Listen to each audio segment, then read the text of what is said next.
হালাল খাবারে যে কত বরকত, এই ঘটনাটি শুনলে আপনি অবশ্যই বুঝতে পারবেন যে হালাল খাবারে কত বরকত।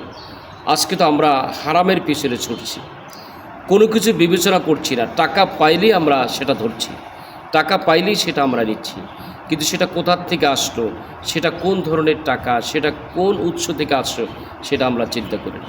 আর শুনুন, এই ঘটনাটি অবশ্যই আমাদের জীবনের জন্য একটি শিক্ষণীয় ঘটনা।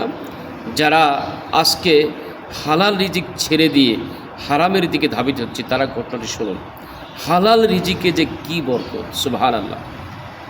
এই ঘটনাটি ঘটেছে দেওবন্দের প্রতিষ্ঠাকালীন সময়ে। যারা প্রতিষ্ঠা করেছেন দেওবন্দ মাদ্রাসা, তাদের আমলের একটি ঘটনা, বাস্তব একটি ঘটনা। আপনি শুনুন, আপনার অবশ্যই আমাদের জীবনের জন্য অনেক পরিবর্তন হবে প্রিয় ভাইরা।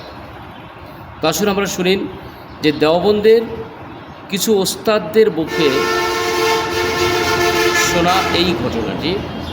আপনার একটি কিতাবে এসেছে এভাবে যে দেওবন্দের ওস্তাদরা বলেছেন যে জনৈক এক বুজুর্গ ছিল তাদের আমলে।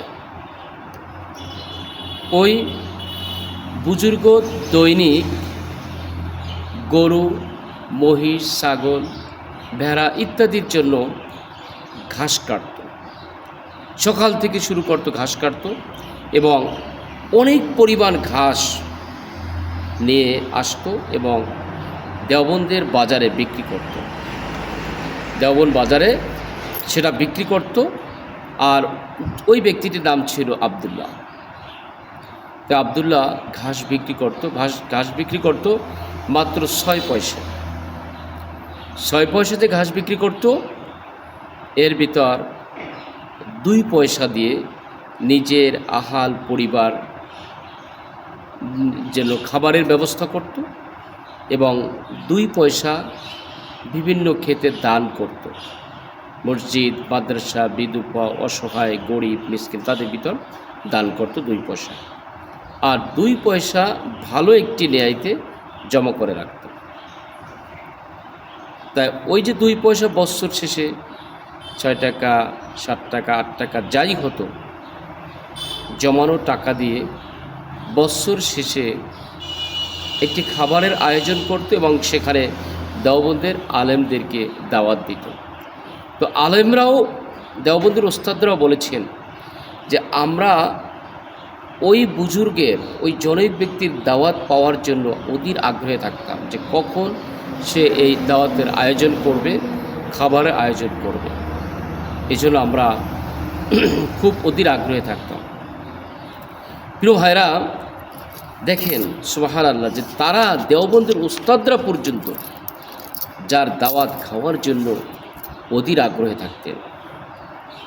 তো যাই হোক, এর ভিতর হজরত ইয়াকুব নানুতুবি রহমাতুল্লাহ আলাইহি দারুল উলুম দেওবন্দের একজন অন্যতম প্রতিষ্ঠাতা ছিলেন। তিনি বলেন, বছরে যে সে একবার দাওয়াত করবে, সে দাওয়াতের অপেক্ষায় আমরা থাকতাম। মাঝে মাঝে আমরা উস্তাদরা আলাপ করতাম যে কবে সেই দিনের খাবার হবে। জিজ্ঞেস করা হলো, হজরত ইয়াকুব নানুতুবি রহমাতুল্লাহ আলাইহি নিজেই বলেছেন, আবদুল্লাহর ঘরে দাওয়াত খাওয়ার পরে, আবদুল্লাহর ঘরে দাওয়াত খাওয়ার পরে। সুবহানাল্লাহ, একটা জিনিস খেয়াল করেন যে হজরত ইয়াকুব নানুতুবি রহমাতুল্লাহ আলাইহি কত বড় মাপের আলেম ছিলেন। সুবহানাল্লাহ, যেখান থেকে লক্ষ লক্ষ ওলামায়ে হক বের হন, সেখানে সেই মাদ্রাসার প্রতিষ্ঠাতা। সুবহানাল্লাহ, আল্লাহু আকবার, তার জবানের কথা।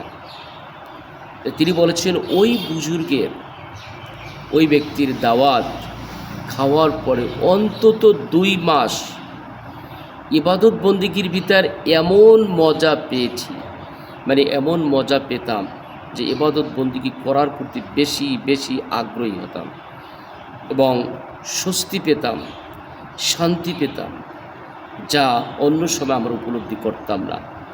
দাওয়াত খাওয়ার পর দীর্ঘ 2 মাস পর্যন্ত তার রূহ এবং হালাল রিজিকের প্রভাব ভিতরে অনুভব করত। সুবহানাল্লাহ। ইয়াকুব নানুতুবি রহমাতুল্লাহ বলেন যে ওই হালাল খাবার খাওয়ার পরে যে আমার অন্তরের রুহটায় শান্তি স্বস্তি অনুভব করতাম, যা অন্য সময় করতাম না। সুবহানাল্লাহ। প্রিয় ভাইরা, দেখেন একজন ঘাস বিক্রেতা কিভাবে হালাল রিজিক উপার্জন করে এবং সেই রিজিকে যে কি বরকত, সুবহানাল্লাহ।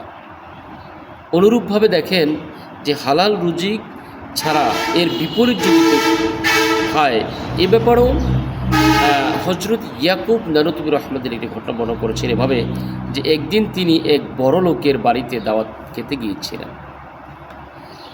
খাবারের একটি মাত্র লোকমা যখন খেলেন, আল্লাহু আকবার, যখন একটি মাত্র লোকমা খেলেন তখন ভিতরে এমন উপলব্ধি করলেন যে ভিতরে এমন সঙ্গে সঙ্গে মানে যে হালাল রিজিক না এটা উপলব্ধি করতে পেরেছিলেন এবং তার ভিতরে একটা জ্বালাতন শুরু হয়ে গিয়েছিল। তখন সে বৈধ কোনো একটা অজুহাত দেখিয়ে সেখান থেকে ফিরে আসলেন। বলেন যে এই প্রভাবে কয়েক মাস পর্যন্ত সে ইবাদতে কোনো মজা পায় না। নাউজুবিল্লাহ, যে কী পরিমাণ যে হালাল রুজিকের প্রভাব কীরকম আর হারাম রিজিকের প্রভাব কীরকম। আসুন প্রিয় ভাইরা, কেউ নেগেটিভে না নেই।